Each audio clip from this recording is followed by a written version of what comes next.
আলু বাংলাদেশের গুরুত্বপূর্ণ ও সম্ভাবনাময় ফসল। তুলনামূলকভাবে স্বল্প জীবনকাল, অধিক ফলন ও উচ্চ পুষ্টিমানের কারণে এদেশের ক্রমবর্ধমান জনসংখ্যার খাদ্য ও পুষ্টি চাহিদা মেটাতে গুরুত্বপূর্ণ ভূমিকা রাখছে। বাংলাদেশে প্রতি মৌসুমে প্রায় 4.50 লক্ষ হেক্টর জমিতে 100 থেকে 110 টন আলু উৎপাদিত হয়। টেকসই উন্নয়ন লক্ষ্যমাত্রা অর্জনে বাংলাদেশ কৃষি গবেষণা ইনস্টিটিউটের কন্দাল ফসল গবেষণা কেন্দ্র বিভিন্ন গুণাগুণ সমৃদ্ধ ও বৈশ্বিক আবহাওয়া পরিবর্তনের সাথে উৎপাদন উপযোগী আলুর আধুনিক ও উচ্চ ফলনশীল জাত এবং উন্নত কলাকৌশল উদ্ভাবন করে চলেছে। কন্দাল ফসল গবেষণা কেন্দ্র ইতিমধ্যে বিভিন্ন গুণাগুণ সমৃদ্ধ এবং বাংলাদেশি আবহাওয়ায় চাষ উপযোগী 100টির মতো আলুর জাত অবমুক্ত করেছে। উদ্ভাবিত প্রতিশ্রুতিশীল আলুর জাতের মধ্যে বাড়ি আলু 77, 90, 91 নাবি ধসা রোগ প্রতিরোধী, বাড়ি আলু 56 দাঁত রোগ প্রতিরোধী, বাড়ি আলু 72, 78 লবণাক্ততা সহনশীল, বাড়ি আলু 72, 73 তাপ সহনশীল, বাড়ি আলু 79, 86, 104 আগাম উৎপাদন উপযোগী, বাড়ি আলু 28, 29, 51, 61, 75 আগাম পরিপক্ক, বাড়ি আলু 28, 29, 43, 68, 76, 97, 103 প্রক্রিয়াজাতকরণ উপযোগী, বাড়ি আলু 48, 62, 97, 100 সাধারণ তাপমাত্রায় দীর্ঘকাল সংরক্ষণ উপযোগী, বাড়ি আলু 54, 62, 83, 85, 89, 90, 98, 104 রপ্তানি উপযোগী এবং বাড়ি আলু 101 অ্যান্থোসায়ানিন সমৃদ্ধ খাবার আলুর জাত।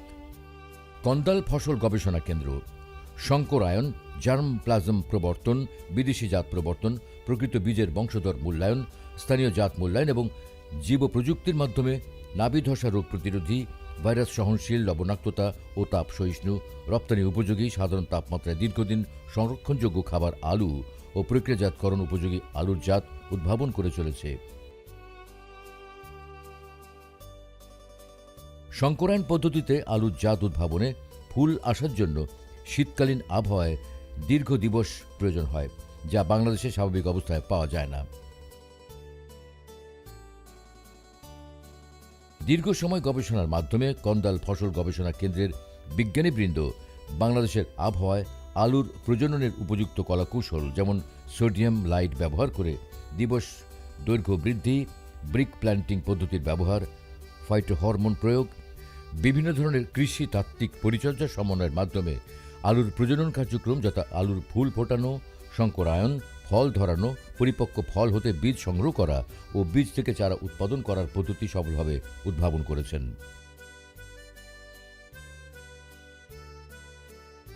ফল ট্রান্সে হিট ট্রান্স জিনটা অধিক মাত্রায় এই বাড়ি আলু 72 হিট ট্রান্সের ভিতর ট্রান্সফার করা, যাতে এটা হরাইজন্টালি হিট ট্রান্স বেড়ে যায়। আমাদের বাংলাদেশে যে দক্ষিণাঞ্চলে আমরা জানি যে ওখানে লবণাক্ত এবং কোস্টাল রিজিয়ন আছে, এই সমস্ত জায়গায় আমাদের এই যে সমস্ত আলু জাতগুলো আমরা যদি নিয়ে যেতে পারি, আমার মনে হয় যে অদূর ভবিষ্যতে ওই সমস্ত এলাকায় আমরা আলুর এই জাতগুলো নিয়ে অনেক বেশি ফলন দিতে পারবো।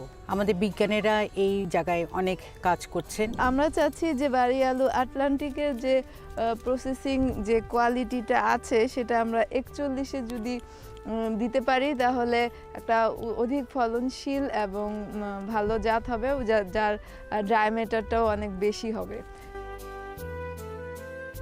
প্রজনন বীজ উৎপাদন কেন্দ্র BARI পঞ্চগড় এবং কন্দাল ফসল গবেষণা কেন্দ্র BARI গাজীপুরে শঙ্করায়নের কার্যক্রম চালু রয়েছে। শঙ্করায়ন পরবর্তী 9 থেকে 12 বছর মূল্যায়নের পর জাত হিসেবে অবমুক্ত করা হয়।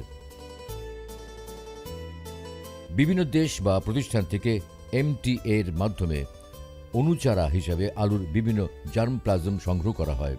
পরবর্তীতে পরীক্ষা নিরীক্ষা করে কাঙ্ক্ষিত গুণাগুণ সম্পন্ন জার্ম প্লাজম নির্বাচন করে জাত হিসাবে অবমুক্ত করা হয়। বিদেশি আলুর জাতের ক্ষেত্রে বাংলাদেশের আবহাওয়ায় 4 থেকে 5 বছর বিভিন্ন উপযোগিতা মূল্যায়নের পরে চাষাবাদের জন্য জাত হিসাবে অবমুক্ত করা হয়। TPS বংশধর মূল্যায়ন পদ্ধতিতে বিভিন্ন শঙ্করায়নকৃত প্রকৃত বীজের বংশধর মূল্যায়নের মাধ্যমে জাত হিসাবে অবমুক্ত করা হয়। বিভিন্ন বৈশিষ্ট্যকে টার্গেট করে আমরা এই সমস্ত ভ্যারাইটি রিলিজ করি। সেই রিলিজের আগে এই বৈশিষ্ট্যগুলোকে আমরা বিভিন্ন বৈজ্ঞানিক কলাকৌশলের মাধ্যমে আমরা পর্যবেক্ষণ করে থাকি। স্থানীয় জাত হিসাবে পরিচিত আলুর অনেক জাত এদেশে চাষ করা হয়ে থাকে। স্থানীয় জাত মূল্যায়নের মাধ্যমে এই জাতগুলোর মধ্য থেকে উন্নত জাত নির্বাচন করা হয়। এছাড়াও জীব প্রযুক্তির আধুনিক কলাকৌশল ব্যবহারের মাধ্যমে জাত উদ্ভাবনের প্রক্রিয়াও চলমান রয়েছে।